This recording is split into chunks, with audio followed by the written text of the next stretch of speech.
পাঠাও, Uber ও এ জাতীয় ride sharing অ্যাপসের মাধ্যমে রাইডারের সঙ্গে যোগাযোগ হবার পর অনেক সময় রাইডার রাইড ক্যান্সেল করে একই ভাড়ায় অ্যাপ ছাড়া যাওয়ার প্রস্তাব দেন। এতে অ্যাপ কর্তৃপক্ষের নির্ধারিত হিস্সা থেকে বঞ্চিত করা হয়। এমন প্রস্তাব গ্রহণ করা যাত্রীদের জন্য উচিত কিনা?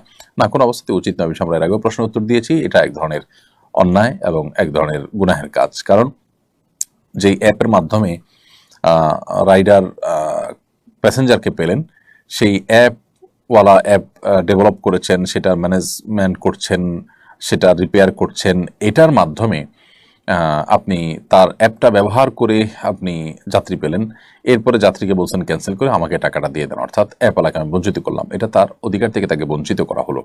যেহেতু অ্যাপ ব্যবহার করে আপনি যাত্রী রেখেছেন, সো এই যাত্রী থেকে নির্ধারিত কমিশন পাওয়া এটা অ্যাপ কর্তৃপক্ষের পাওনা হয়ে গেল, অধিকার হয়ে গেল, কারণ তাদের ওইটা দিয়ে আপনি ডেকেছেন। তাছাড়া তাদের সাথে আপনার চুক্তিও ছিল এই মর্মে যে আপনি তাদের অ্যাপ দিয়ে যখন যাত্রী পাবেন তখন তাদের এত পার্সেন্টেজ দিবেন, আপনি সেটা চুক্তিও করেছেন। তাহলে সেক্ষেত্রে রাইডার সেখানে চুক্তি ভঙ্গ করছে, আপনি সেখানে তাকে সাহায্য করছেন। আবার রাইডার তার ওই অ্যাপ কর্তৃপক্ষের যে অধিকার নষ্ট করছে সেখানে আপনি সহযোগিতা করছেন। এজন্য এই ক্ষেত্রে আপনাকে অবশ্যই ফিরে আসতে হবে এই সমস্ত অন্যায় থেকে, এবং কোনো অবস্থাতে এই ধরনের প্রস্তাব গ্রহণ করা যাবে না। হ্যাঁ, কোনো রাইডার যদি নিজে থেকে কোনো প্যাসেঞ্জার খুঁজে পেয়েছেন অ্যাপের মাধ্যমে না, তো সেটা তিনি তার সাথে চুকিয়ে যেতে পারেন, সেটা ভিন্ন বিষয়, যদি এক্ষেত্রে তার কোনো চুক্তি লঙ্ঘন ইত্যাদি না থাকে। এমডি ইয়ামিন, আপনি লিখেছেন, আমি গার্মেন্টসে চাকরি করি, সেখানে সব সময় চুপচাপ থাকি, কম কথা বলি, এই কারণে সবাই আমাকে বোকা ভাবে, অবহেলা করে, জোর খাটায় বেশি কাজ করা ইসলামী দৃষ্টিকোণ থেকে আমার করণীয় কি? এটি আমাদের সমাজের একটা সমস্যা আমরা বলতে পারি, যে ইন্ট্রোভার্ট কিসিমের মানুষদেরকে মানুষ নানাভাবে জুলুম করে, তাদেরকে ভুল বোঝে ইত্যাদি ইত্যাদি। তো এইরকম পরিস্থিতিতে আমরা সবরের কথা বলবো আপনাকে। আল্লাহর জন্য সবর করুন, ধৈর্য ধারণ করুন, এবং যথাসম্ভব চেষ্টা করুন নিজের অবস্থানটাকে পরিষ্কার করার জন্য, অর্থাৎ আপনি যে দুর্বল নন সেটি তাদেরকে বোঝাবার চেষ্টা করুন। ইনশাআল্লাহ বিদিনিল্লাহ এর মাধ্যমে আল্লাহ যদি রহম করেন তো হয়তোবা আপনার প্রতি জুলুম কমবে। আর যদি না হয় তাহলে সেক্ষেত্রে এত বোকা আপনি নিজেকে তাদের সামনে সাব্যস্ত করবেন না বা হাজির করবেন না এটা বোকা রূপে, যে আপনাকে তারা পেয়ে বসতে পারে। আপনার জায়গা থেকে আপনি চেষ্টা করবেন যথাসম্ভব আত্মরক্ষা করবার জন্য। আল্লাহ তাআলা তৌফিক দান করুন। মুহররম মাসে আমি বিয়ে করতে চাচ্ছি।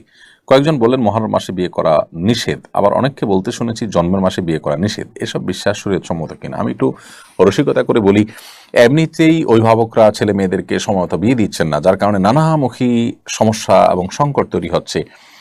পরিবার ব্যবস্থাপনা নানাভাবে ক্ষতিগ্রস্ত হচ্ছে, এবং দাম্পত্য জীবনে যে সুসম্পর্ক বোঝাপড়া হয় সাধারণত উপযুক্ত বয়সে বিয়ে হওয়ার পর, সেটা না হয়ে দেরি হয়ে গেলে সেটা আসলে আর হয় না।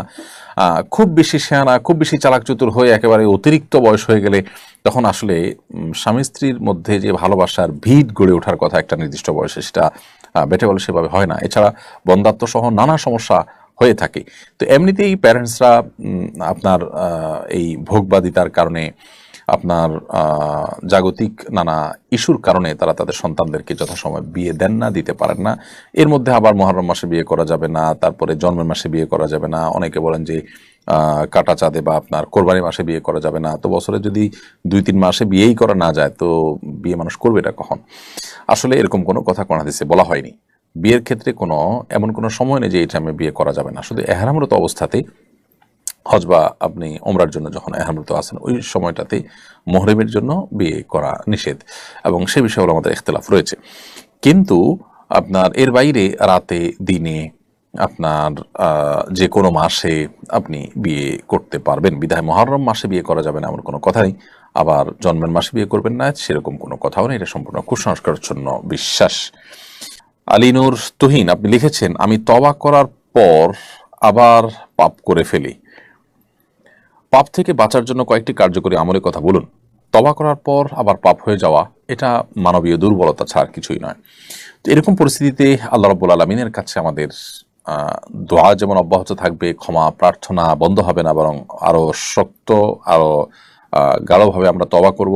একবার তওবা ভঙ্গ হয়ে গেলে পরবর্তী তওবাটা হবে আরো শক্তিশালী তওবা। পরবর্তী তওবাতে আমরা চেষ্টা করব আগের চাইতে আরো স্ট্রংলি তওবা করার, কারণ আমার আগের তওবা ভেঙেছে মানে হলো তওবাটা খুব বেশি স্ট্রং ছিল না। তারপরও তওবা ভঙ্গ হয়ে যাওয়ার একটা বড় কারণ থাকে যে পাপের পরিবেশ থেকে হয়তো আমরা ফিরে আসি না। তওবা করেছি আমি পাপ করব না, অথচ আমি এমন জায়গায় আছি, এমন অবস্থানে আছি যে আমার দ্বারা ঘুরে ফিরে অপরাধ হয়ে যাচ্ছে। তো এই জায়গাগুলো থেকে আমরা সরে আসার জন্য আপ্রাণ চেষ্টা অব্যাহত রাখবো ইনশাআল্লাহ তাআলা। সেটি হবে, পাপের পরিবেশ থেকে ফিরে আসা হবে আমাদের তওবাকে ধরে রাখার সবচেয়ে বড় মাধ্যম। এর বিপরীতে নেগের পরিবেশের মধ্যে আমরা নিজেদেরকে ধরে রাখার চেষ্টা করবো ইনশাআল্লাহ। দর্শক